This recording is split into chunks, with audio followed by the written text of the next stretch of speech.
You're listening to the Born to Kick Arse podcast with Matt Tomasi and can be found at borntokickarse.com/episode 3.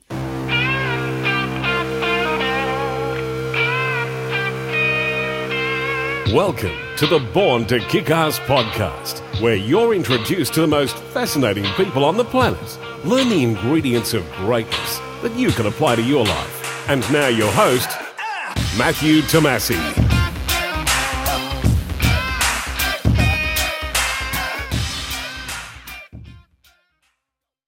At the age of 22, Andrew Hedgman ran the entire length of New Zealand, from Cape Rainier at the tip of the North Island to Bluff, which is at the bottom of the South Island, a distance of approximately 2,200 kilometres, in 28 days, averaging 80 k's per day. Andrew's also run 1,000 kilometres from Brisbane to Sydney, a 250k ultra called the Lycian Way in Turkey. He's also run 200 kilometres from Brisbane to the Sunshine Coast, as well as a whole heap of other ultramarathons. Enjoy the interview. Andrew, thanks for your time today and welcome to the Born to Kick Arse podcast. Yeah, thank you. Is it true that you once ran the entire length of New Zealand from the tip of the North Island to the bottom of the South Island, covering 2,200 kilometres? Yeah. Back in 2010, it was just a crazy idea that I had. But 28 days it took. Yeah. Before we get into that, I really want to explore that adventure. Can you tell us a bit about yourself, just your background, where you're from, where you grew up, and how you got into running and what eventually led you into ultramarathons? Yeah, sure. Well, I grew up in a small town called Paeroa in New Zealand. And I basically lived there till I was 18, and throughout high school there was sort of when I decided to start exploring running. I did a few runs in athletics and on the track just through my school, Paeroa College. And that's sort of where I found that I was okay at running longer distances, and I found it enjoyable as well, and I entered my first half marathon when I was about 16, and in the final year of high school I entered my first full marathon and completed that fine. And then I left high school, went on a few different adventures, like I moved to Melbourne and here in Australia, and took up scuba diving back in New Zealand after Melbourne. And then after the scuba diving sort of adventures, I took up skydiving and learned how to skydive and got into all of that. And it was when I was doing some skydiving in New Zealand when I decided to sort of go for a run because I was getting a bit unfit and unhealthy. And I think I set out for about a 3-kilometre run. And I couldn't even make it halfway before my chest started hurting and I was completely out of breath and all that. And I sort of just thought to myself, what the hell's happened? Going from running marathons and half marathons when I was in high school to not being able to run 3 kilometres. And so I just thought, I've got to sort of get back into that running. And so I entered a half marathon, and then on the way to that I entered a full marathon. And when I was training for that full marathon, I thought, I've already done a marathon. What's bigger than that? And it just so happened that the town that I was living in, they were hosting the New Zealand National 100-kilometre Championships. And I think I thought about it for about 2 hours when I found it online, and I thought, I'll just enter it and see how I go. And I just trained for that. It was a few months of training while I was also training for the marathon as well. And so I did the marathon and then just continued on from there with my training, and eventually got up to, I think, about 80 kilometres training run, and did the 100 Ks, and I think I finished 7th overall, which was pretty good for the New Zealand Nationals. There was around 50 people running. And it pretty much all took off after that. And so, going from 3 kilometre or 1.5 kilometre run struggling, and then going to 100 kilometres in the space of a few months, And then I just sort of carried on after that with the ultras. So when you decided to enter the 100K, did anyone prompt you, or do you think there was any sort of seeds that were planted from your childhood that enabled you to take that step of, yep, I'm going to register for 100K? Yeah, for sure. When in high school, before I had done my first full marathon, it was actually my PE teacher, so physical education teacher, who told me and my friend at the time, because we used to train together, that we were going to be running a marathon that year. And in that class, it was a requirement to do a sort of a long distance run, and it would usually be a 10-kilometer run. But she knew that we'd already done some half marathons, and she was like, no, you two are going to do the full marathon. And we kind of laughed at her, thinking she was a bit silly. And but yeah, she was serious that we were going to be doing this, and she sort of ingrained it into us that it was a very easy and possible thing for us to achieve. And I think during that training at such a young age for doing such a long distance, it sort of, yeah, like you said, planted the seed that we could achieve things if you wanted to. And that, ever since that sort of moment where she told us that we would be running a marathon, I've always sort of taken that on board with not just running but other things. Like when I decided to get into scuba diving, and just because I felt like doing something different, or getting into skydiving because I thought that sounded pretty exciting.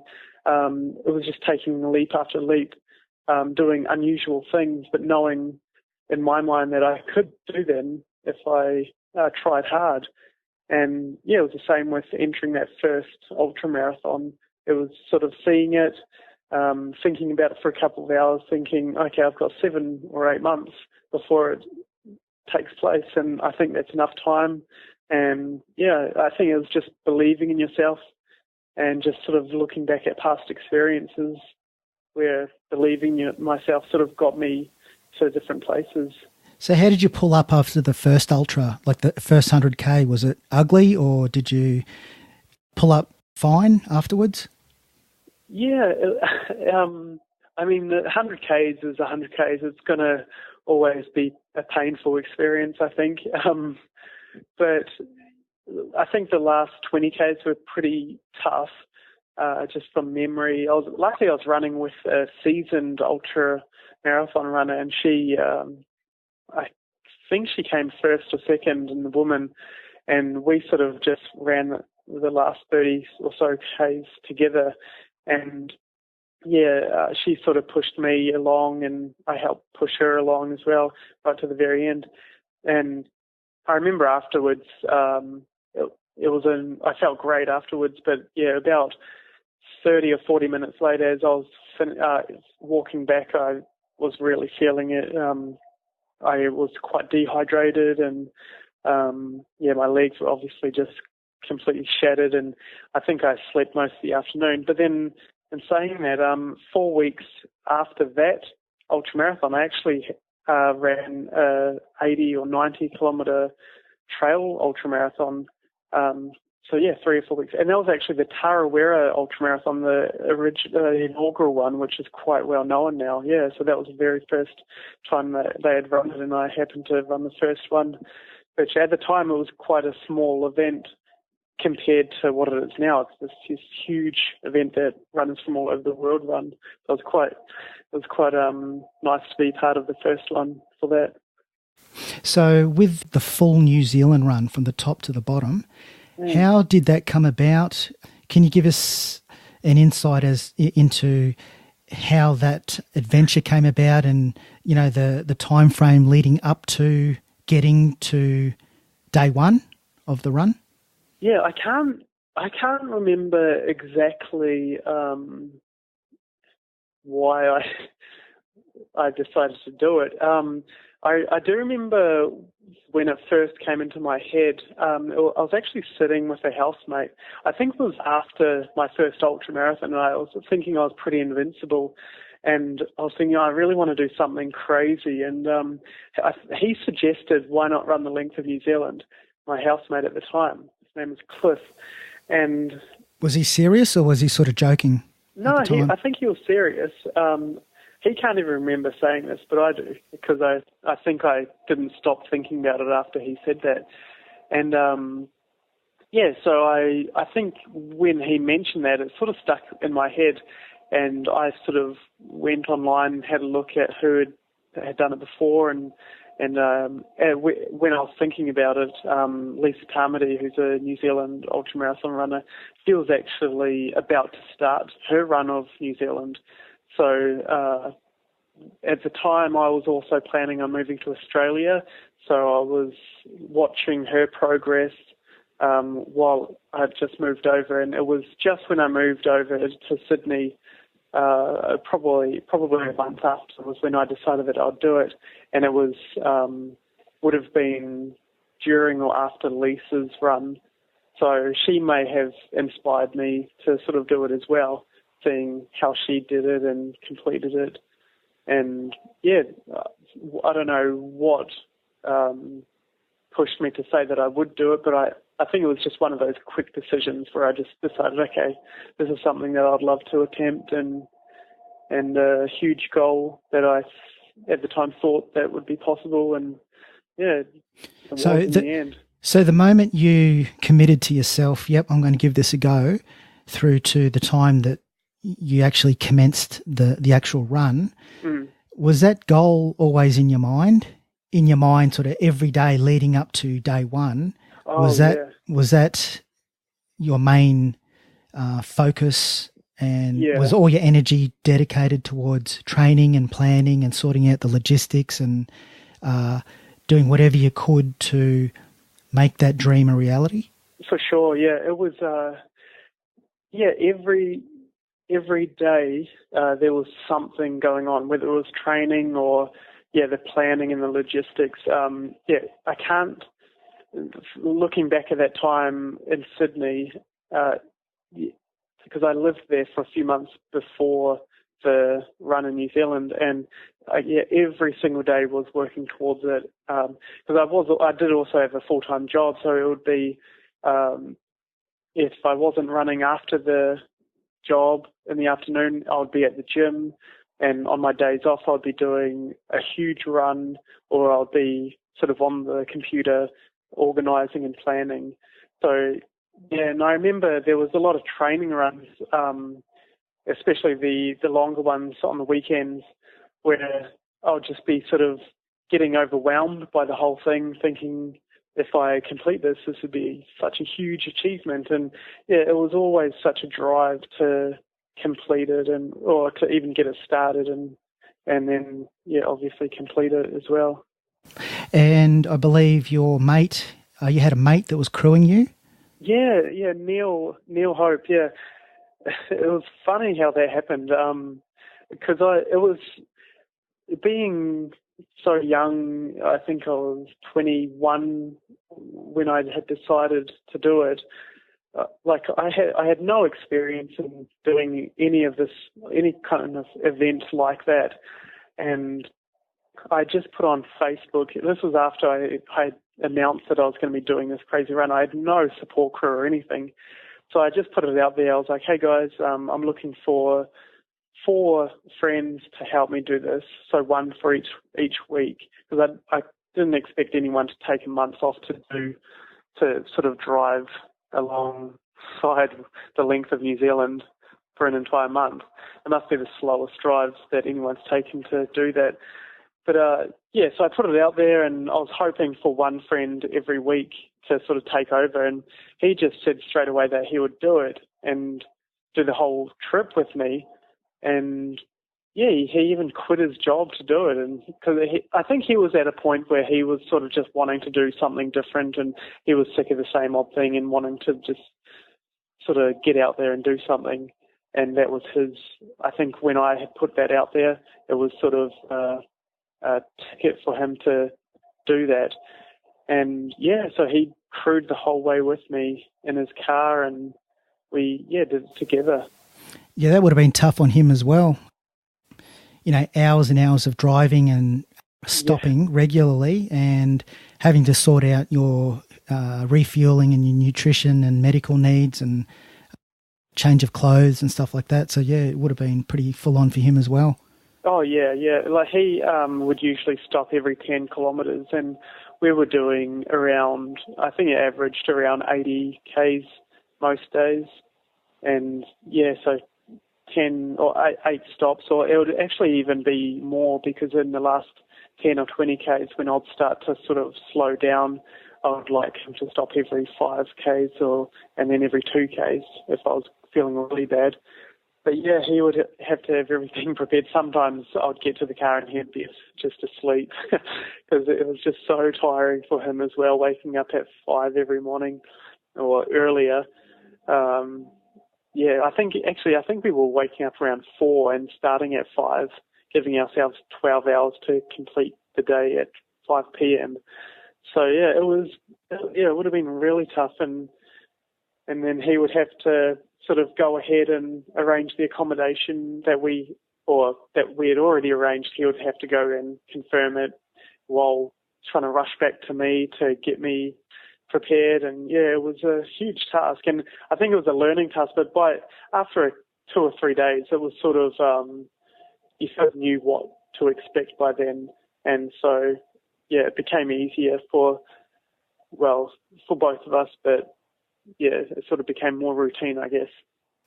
And pretty much when you announced to, like, on Facebook to your friends and to everyone that you're going to undertake this massive adventure, there's always sort of 2 camps. There's those that, support you in terms of patting you on the back and wishing you well and good luck on the adventure.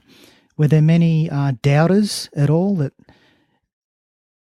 And how did you deal with those doubters saying, "Oh no, you can't do it. It's too long"? How'd you deal with that? Yeah, I've never really taken much notice of people like that. I did have someone say to me that I wouldn't do it. Like, they just said that I wouldn't complete it. They said, "Oh, what happens if there's a storm, or what happens if you get injured, or any of that?" And I just sort of laughed, and I was like, "Oh, I think I'll be fine." Like, I just sort of brush it off. I mean, everyone has their own opinions about anything, and you're always going to get that. So none of that ever gets to me. I mean, as he said, what if a storm happens, or what if I got injured? Well, both of those things happened multiple times during the run. And, you just, as long as you believe in yourself and believe you can do it, then that's the main thing. But I tend to sometimes use that doubt as motivation as well, thinking, well, that's someone that I can prove wrong. And yeah, it gives me more of a drive to be able to complete it, because then you've sort of got the last laugh in the end. So take us back to like day 1 of your run, or the first couple of days. What was that like? Yeah, the first day was the easiest, and then it just wasn't very nice after that.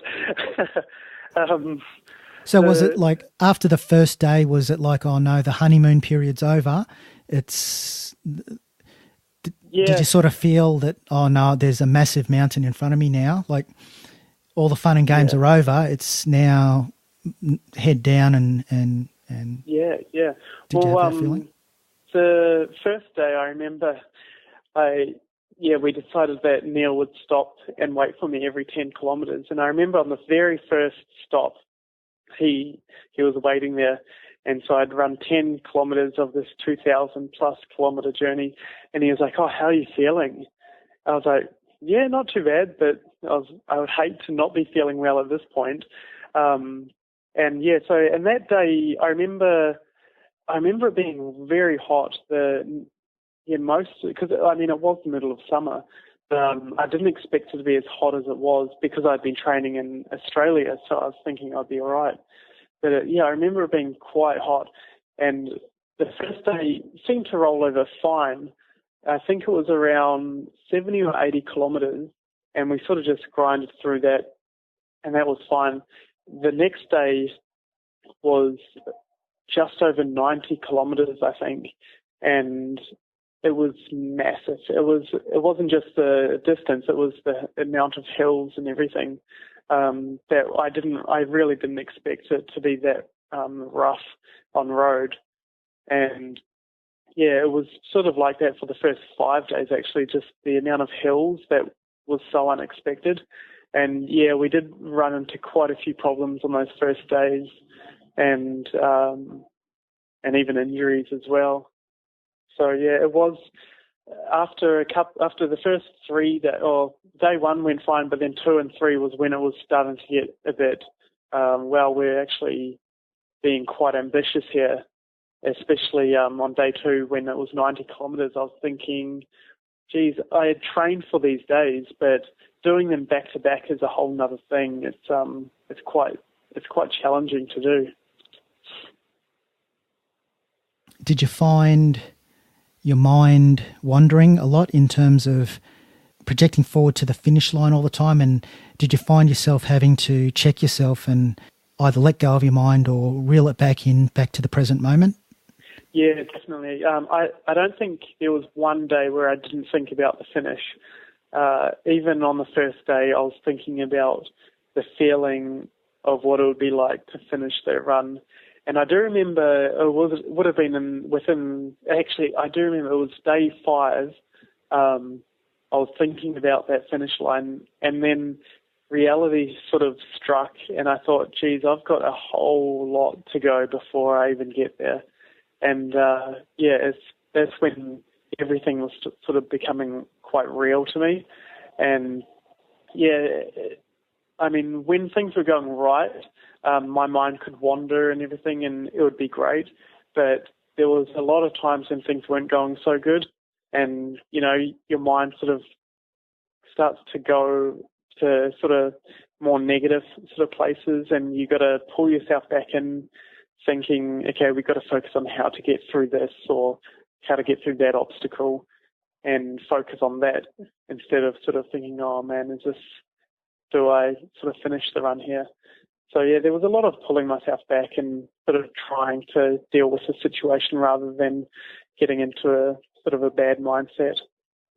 Was there a particular point on the run, whether it's on the North Island or South Island, that really stood out for you in terms of you starting to doubt yourself, like the real...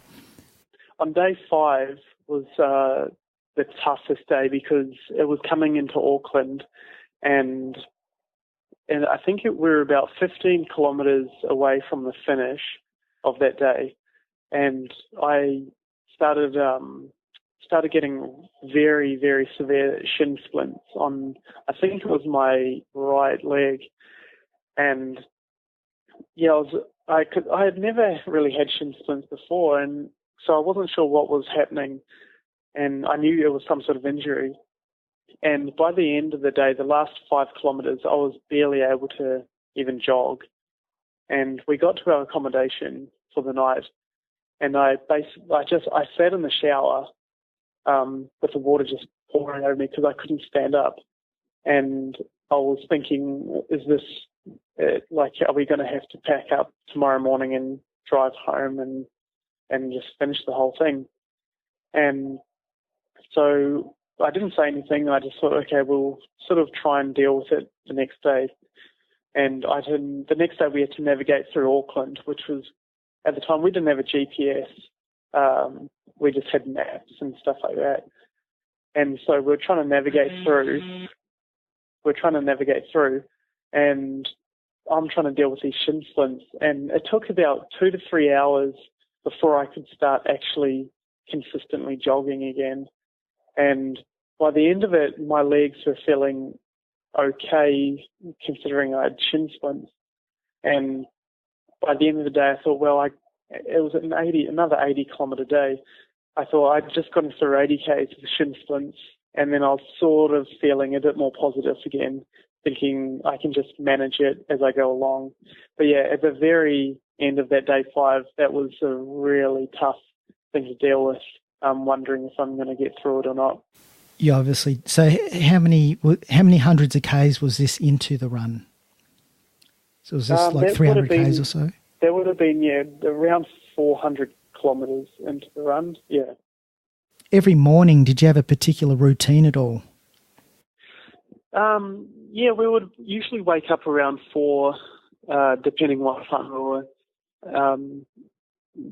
starting the run. Usually if it was an 80-kilometre run, we would start at 5. If it was 70 Ks, we would start at 6. If it was any more, we would start around 4:30. And yeah, so it would just be a normal thing. Neil was really good because he basically packed everything up himself. So I'd basically get in wherever we were staying, trash the whole place with all my clothes spread out everywhere, and he would clean everything up by the time we leave. So that was basically me getting ready for the run while he was packing everything up, and then sometimes I would sort of head out before he would, and then he would just sort of drive past me as I'm out on the road. I would do a few sort of like dynamic stretches before each morning, and yeah, I'll try and get out as soon as I could. Leaving 5 or 10 minutes earlier meant maybe finishing a little bit earlier as well in the day. Yeah, there was nothing sort of extraordinary about what we did in the mornings. It was just sort of getting everything ready and going again. Because because we didn't really know the roads, we never knew what sort of things would be in the way, if it was going to be a real hilly day or anything like that. So we always tried to get out as early as we could to get through the day. And how long did it take you to traverse the North Island? How many days did that take? I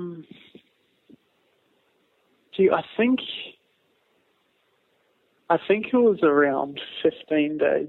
I'd have to double check that. But yeah, it was definitely, we did a lot more kilometres per day in the North Island than we did in the South Island, which, thinking back, I would probably not do, just because your body's always trying to adapt to whatever's happening, and we were just putting so much stress on my body for doing it so soon. But yeah, I can't quite remember how many days it was. It was about half and half, so it would have been about 14 days. And was there much difference in the terrain from in between the north, from the North Island to the South Island, or was there much difference in the weather between the North and the South Island? Yeah, well, in the North Island, the terrain was much more harsh with the hills and things like that. It was, and it was very hot as well. And with the South Island, it was a lot more flatter with the hills. There was a few huge hills. There was probably one of the biggest hills that I encountered was actually in the South Island, but it wasn't as bad as the North overall. The South Island had a lot more bad weather, and especially around Christchurch, that we had torrential rain where I actually had to stop running during the day because the rain was just that heavy. It was actually getting a bit dangerous. And I think that went on for about 2 or 3 days, I think. So, yeah, there was quite a lot of rain in the South Island and wind as well. And in some parts it was freezing. You get to the middle of the North Island, so we were experiencing really hot weather at the top of the North Island. Then we get to the middle, and it's absolutely freezing cold because we're near mountain. And then you get near the bottom, and it's just wind, and then South Island it's storms. So it was a mixed bag of weather and hills and everything between the two islands. Yeah. What motivates you, and where do you draw your inspiration from? I guess goals, really. Like, I'm a huge goal person, and I enjoy doing things that people don't really consider completely normal. So I sort of draw from that. I like doing different things, I guess, and doing things that could, I guess, inspire others to do. Like with the New Zealand run I had, I visited quite a few schools along the way, especially before and after the run. And that was a huge thing, was going into different schools and talking about my run and just thinking, oh, maybe me doing this might, inspire some kids to do something similar when they get older. So that was a huge thing. And when I was doing my run and visiting the schools, it was sort of drawing inspiration from that, thinking, I've visited these places and they're all sort of thinking I'm going to finish it. So I have to now because I've said that I will. So things like that. And sometimes I'll do a run for charity and it's really, it gives the run more purpose, I guess. And you feel like you're doing it, more for others than just yourself. It's more of a giving back than doing it for a selfish sort of reason. So you always draw sort of inspiration from those sort of things. Also, seeing the look in those kids' eyes as well. Did you draw inspiration from that? Yeah, it was funny though. Like the main questions that they would ask was things like, what would you eat? And I didn't want to lie. I mean, I was eating a lot of junk food, so they just thought that was amazing that I got to eat so much junk food. But one of the main questions I think they asked was, where did I go to the toilet if I was in the middle of nowhere? So it was real funny just talking to them. But yeah, then once you tell them and once you sort of put things into perspective for them of how far you're running, it was pretty amazing for them to hear something like that. I mean, you never get people coming to your classroom saying that they're running 2 marathons a day or running from the very top to the very bottom of New Zealand. So it was nice to sort of see and hear their reactions and their questions and everything. It was great. On your run, what did you learn about patience? That I don't have many. It was, there was a lot of frustrating moments where I had to really check myself, especially with people being around, like Neil. I would always have to sort of think, okay, like I got to calm myself down a bit, because when you're doing anything like that, there's going to be so many things that go wrong, and obviously it's never going to go according to plan.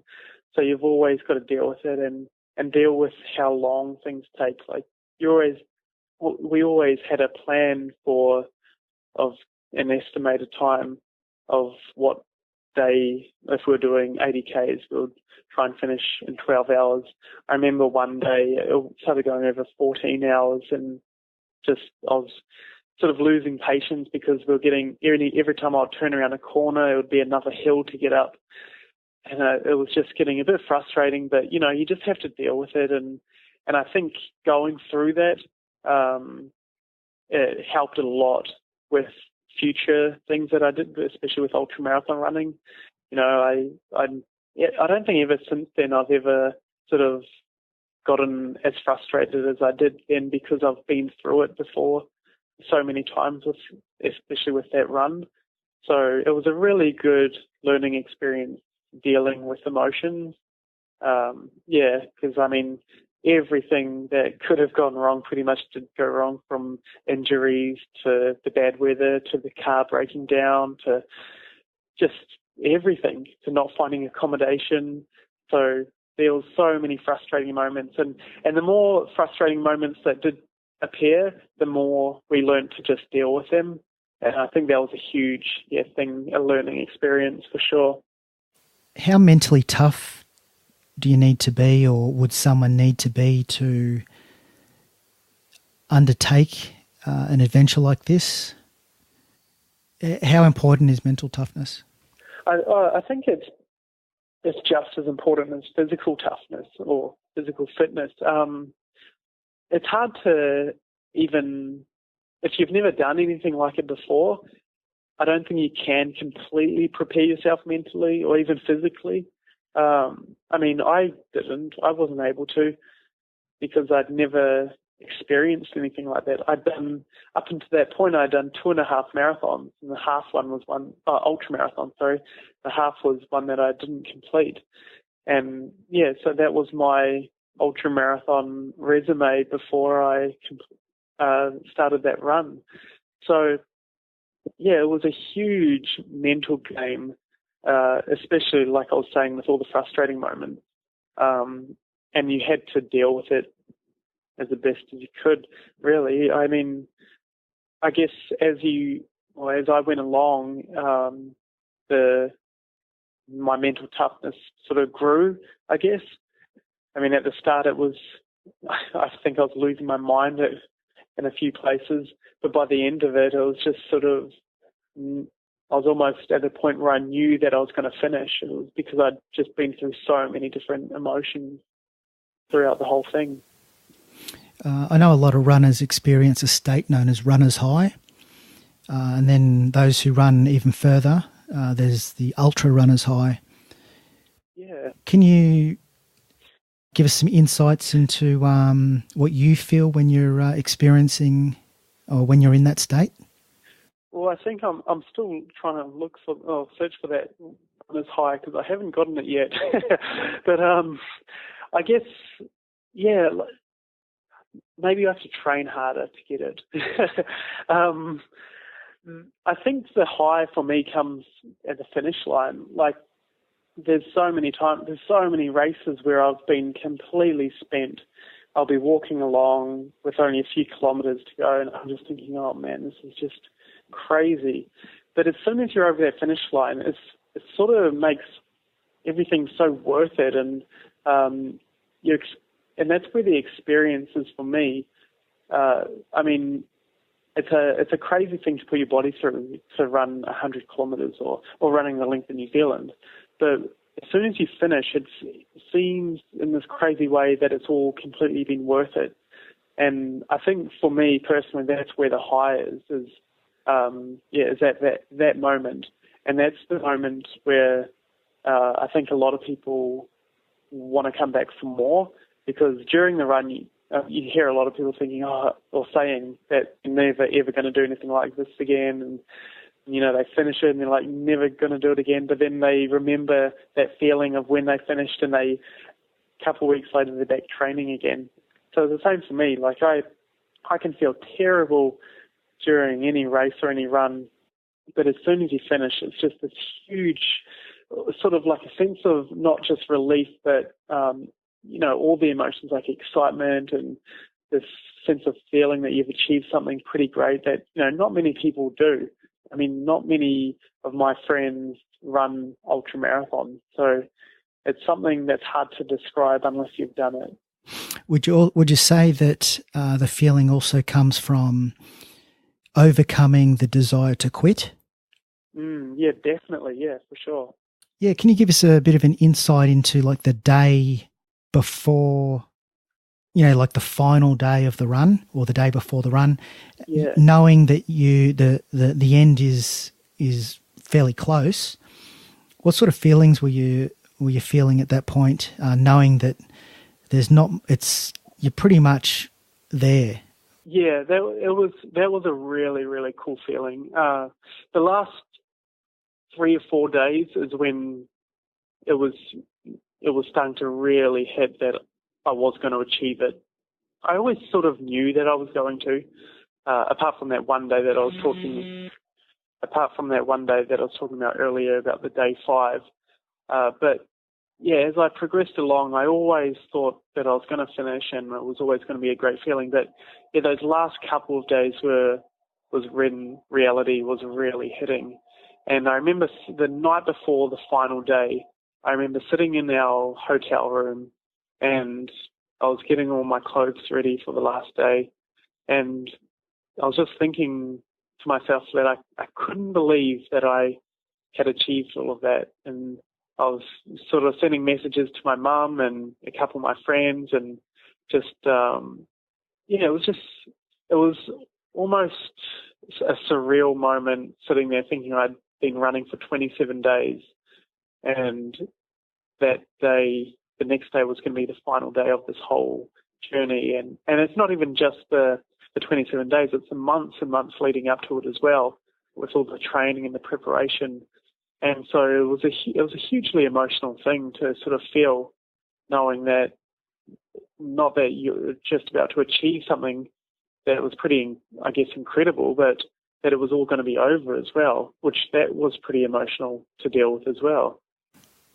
And what were you feeling when you were 200 metres from the end? Oh, it was. What was that like? Yeah, it was a crazy feeling. I remember there was a group of people waiting near the end and a camera crew as well, and I remember as I was approaching them, I was sort of losing it a bit, because it was just a crazy, unreal experience. It's hard to describe.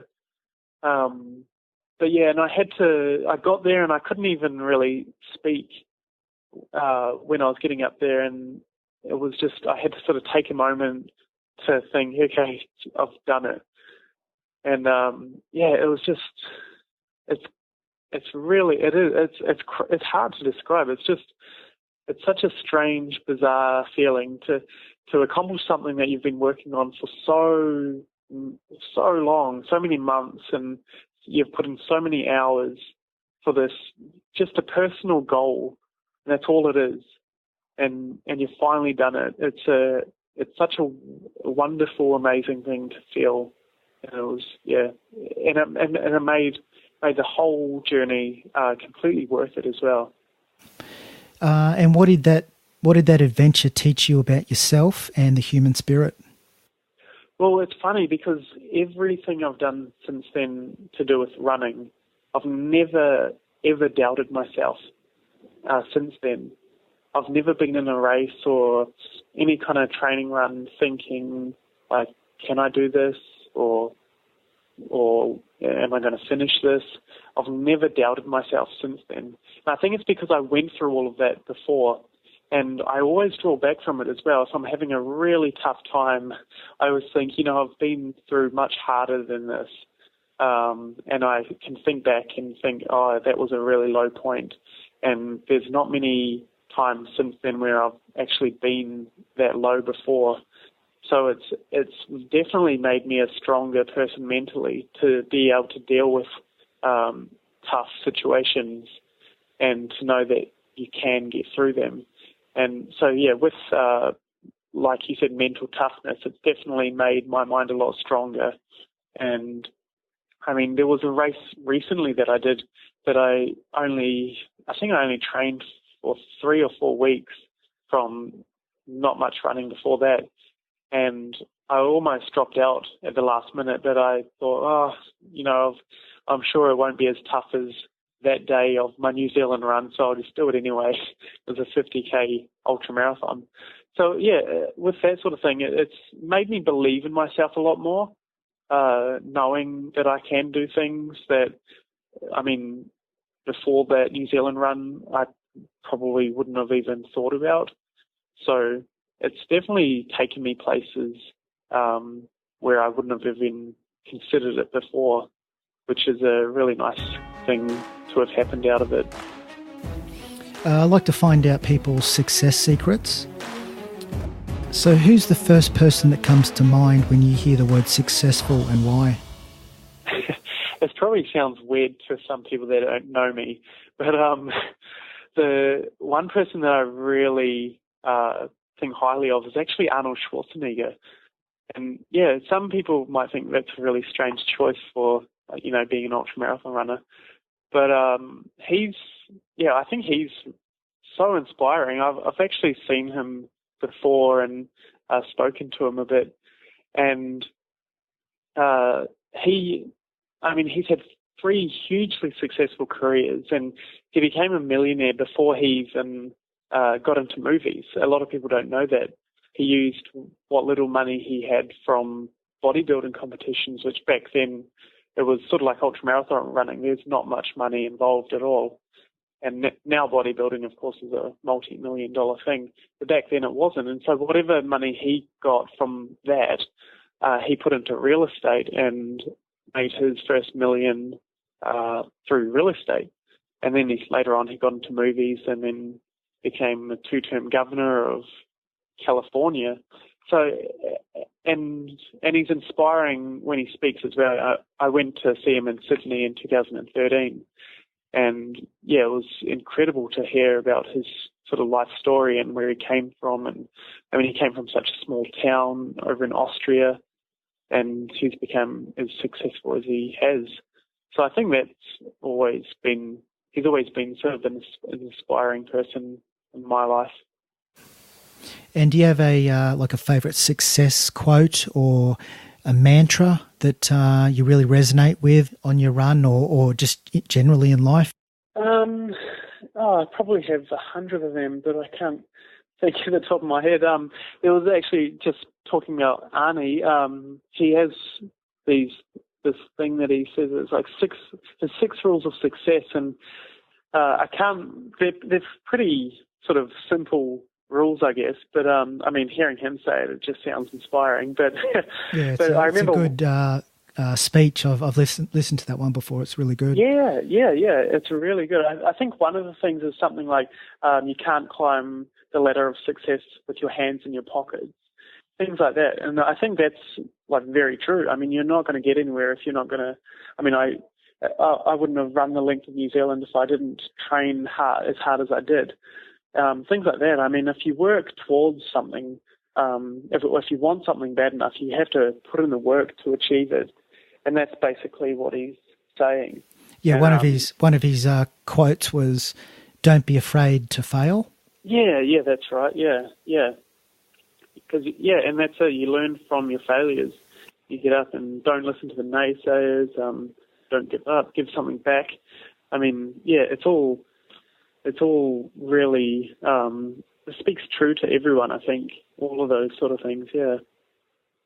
On advice, if you could make a phone call to the 20-year-old Andrew Hedgman and give that man a bit of advice, what would you tell him? Gee, I mean, that's when I was first training for my first ultra, I think. It was when I was 20. I think I would just say to create more goals than, what I had at the time. Try and achieve more things. I mean, I think everyone wants to do that anyway. Like, they would love to go back and think, do this, do that. But yeah, that would be my main thing. I think I would say not to let too much time go past without doing something, sort of personally to myself that I think is amazing or, exciting. Because there were some points along the line where I've left a few months where I haven't done anything. Where, I mean, in 2014, I don't think I did one race. And it would be sort of like that. Don't let too much time go past. Don't waste time. That would be one of the main things that I would say to myself back then, is don't waste too much time. What's the best piece of advice you've ever received from someone else? I don't know. Not many people have given me advice. I guess because most people I know can't really look at what I do and think, I'm going to give you some advice about running 100 kilometres. But I remember back in 2009, when it would have been the North Face 100 in Sydney in the Blue Mountains, and that was the one ultramarathon that I didn't complete. I only got 52 kilometres into it, where I had to pull out. But I didn't beat myself up too much, because the main reason why I wanted to go over was to meet Dean Canassis, who's a huge ultramarathon runner. He's like won the Badwater ultramarathon, and anyone that does ultramarathon running sort of knows about him. And back then, like, I'd obviously just gotten into ultras, and he was one of the main people that sort of popped up anytime you looked it up. And so I read his books, and he's achieved some great things, especially for the sport as well. And so I really wanted to meet him, and I met him the day after the race, because I'd stuck around. I wanted to talk to him for a bit, and he was really nice, and he spent a lot of time with me just talking, and I was telling him about my plans for the New Zealand run, and I mentioned to him that I had not finished that race and I had to pull out because of I had hurt myself, but I think looking back it was more that I just hadn't trained properly for it. But yeah, he told me to never let something like that, never let a failure like that get you down, because all you need to do is come back next time and complete it. And yeah, I think that always stuck with me. It was the same thing, like don't be afraid to fail, because if you fail, you just get up and try again. And yeah, so actually I haven't been back since then, but I am this year. I've already entered that race, the same race. So I'm coming back and I'm going to complete it this time. On terms of recommendations, is there a book that do you have a favourite book, or a book that you can't live without, or that you'd recommend to someone or to your friends? So I'd recommend one. Maybe the book that I'll write in 5 years' time, I'll recommend to everyone. But right now, I'm not. I've read a few books. I mean, obviously, I'd recommend the book that Arnie wrote. And people would find those 6 Rules of Success and all about his life story. I mean, anyone that would like to get into ultramarathon running, I think Dean Knass's book is really good. I think it's quite inspiring in a way where it makes you want to go out and sort of achieve something like that. And I think that's where some of my ideas came from, was actually him, where he had gone and done some things like running the 50 marathons in the 50 states of the US and running across America and doing all sorts of crazy things. So I think if anyone wanted to get into ultramarathon running, like read one of his books, like Ultramarathon Man. I mean, Lisa Tamati, who's the New Zealand ultramarathon runner, she has actually run the length of New Zealand before, and I believe she talks about it in one of her books, Running Hot, I think her book is. So that's a really good book to read. But yeah, I guess there's not one book that I can think of at the top of my head that I live by, but yeah, there's plenty of running books out there for what the sort of running that I do. And you've done a whole heap of other runs as well. I notice on your website, andrewhedgman.com, you've done plenty of other massive runs. There's one that we haven't even talked about. There's the Brisbane to Sydney run. That was 1,000 Ks. Yeah, you've done right. the Lycian Way ultramarathon in Turkey, and that was a 250K. Was it a multi-day stage race, that one? Yeah, self-sufficient, yep. You've definitely walked the walk, which is extremely impressive. Give us an insight into the future. Do you have anything sort of going on behind the scenes, or any plans for another ultra or another crazy adventure? Have you sort of got anything planned that you're working on, or? Yeah, there's always ideas floating around in my head of what I'd like to do. Currently, I'm training for a pretty crazy race. Actually, it's in. When is it? May, I think it is. No, it's in April actually, and it's the Buff League Stampede Ultramarathon, it's in Victoria. They have 3 races. The first race is a 26-kilometre run. It's all trail, like quite the incline for each day is just crazy, and there's another race which is on the Saturday, which is a 76-kilometre ultra, and then on the third day they have a marathon.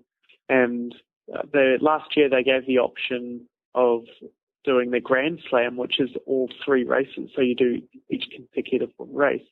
And so I'm training for that at the moment, and last year 15 people entered it and only 2 people actually completed it. So it's a huge thing. I think the total incline over the 3 days is over 10 kilometres, which is higher than Mount Everest. Yeah, it's going to be full on the quads. Yeah, exactly. So, I was out today doing some crazy trail running, and it's going to be a huge task to complete. But so that's my main focus at the moment, is getting through that. And then I've got the Ultra Trail Australia, which used to be the North Face 100, which I was just talking about before. That's in May, and a couple of others during the second half of the year. There's one race that I did last year, which was a back-to-back marathon. So you do the 42.2 Ks, and then you did the same race again the next day, which is the Lamington Eco Challenge. And I came second last year in it, and I really want to do it again. It was a really fun race, so I'll be back doing that one. With runs that I'd like to do personally, with my own sort of running, there's so many things that I'd love to do. I'd love to do a run across Australia or any other sort of country. With that sort of thing, it does take a lot of time and effort and sort of time out of your sort of social and work life. And so those sort of things are a huge undertaking. Like, I would like to top the New Zealand run and do something bigger. Probably won't happen this year, but yeah, maybe in the next couple of years I'll be able to get some time off to do it. But yeah, doing something like Australia, it would probably take a long time to get across. But it is something that I'd really like to do, is run across Australia or even the States. I'd love to do that. That would be a huge achievement as well, run from one side to the other. But yeah, same thing. I mean, you got to really spend a lot of time and money on those sort of things. And whereabouts can we find you online? Do you want to give a shout out to your sponsors, and do you have a Facebook page, and where can people find out more about you? Yeah, well, my main website is andrewhedgman.com, and on Facebook it's just facebook.com/Andrew Hedgman. And I think on my other social media sites it's sort of Andy Roy, so ANDYROYZ. Roy is my middle name. But and yeah, like I've got a few sponsors that have been stuck with me over the years. Like my first ever sponsor was actually Buff, which is a headwear company, and the distributors for Buff, they've also sponsored me with things like Pencil, the headlamps, and other really cool things like tracking poles and stuff that I used over in Turkey. And then with after my New Zealand run, I got a couple of other sponsors because I had proven myself that I was able to do these sort of things. And I guess when you haven't done anything like that, companies are more sort of a bit wary about you. But after that, I got quite a few cool sponsors like Zensa, which is a compression wear company in the States.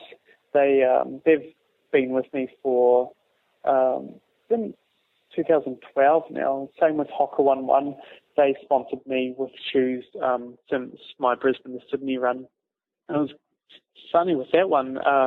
The Brisbane to Sydney run, it was 1,000 kilometres, and I only used one pair of shoes for that. So it was pretty interesting to see the before and after shot of the bottom of my shoes. And so some really cool sponsors. And the nutrition companies that sponsor me is Bonk Breaker bars, which I think they're pretty new in Australia, and Scratch Nutrition, which I get through FE Sports. And so I've been using those lately, and they're pretty good. Like I've always struggled with foods like energy drinks and things. That's actually a huge thing that I've had problems with over the years, is throwing up and getting stomach cramps and stuff. And yeah, so I've done a lot of sort of searching around for different companies, and those two were the ones that sort of helped me sort of stop throwing up all the time. Yeah, they say you're not really an ultra runner until you've thrown up. Yeah, exactly. Yeah, that's it. So I'll put all your links, to your website and where, on Facebook and stuff. I'll put all that in the show notes so people can contact you that way. It's been a real honour speaking with you. Oh, thank you so much. Just those adventures are really inspirational. Oh, thank you. Before we go, is there one parting piece of advice that you can give listeners that they can take away and implement in their own journey? Well, I'm not usually good at these sort of things. I usually stuff it up. I guess create a unique goal. I think that would be my advice to give to people, is create a unique goal that not many people would usually strive to do. Something that's interesting, but something that excites you as well. So when you're sort of a lot older, not doing as much anymore, you can sort of look back and think, well, I actually did that. And it's something to tell your friends and family as they get older and stuff, a story that you can retell over and over again. I think that's a really neat thing to do, to be able to do something that's unique and something that you can be proud of. So that would be my sort of advice to anyone, is create a really different sort of goal that not many people would usually want to achieve or try to achieve. Yeah, cool. Well, you're definitely born to kick ass, and thanks for your time. No worries at all. Thank you. If you've made it this far in the Born to Kick Arse podcast, then you've done well. I want to continue introducing you to the most fascinating people on the planet, so you can get an inside look at their approach, mindset, and secrets to success.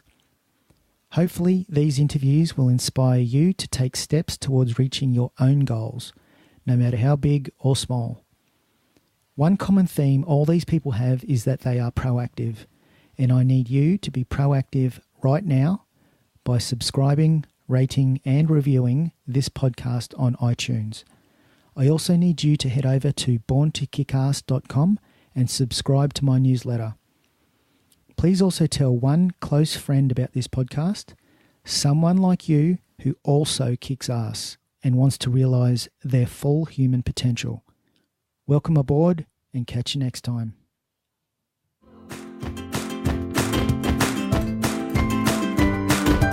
Thanks for listening to the Born to Kick Arse podcast at borntokickarse.com. What's stopping you from kicking ass?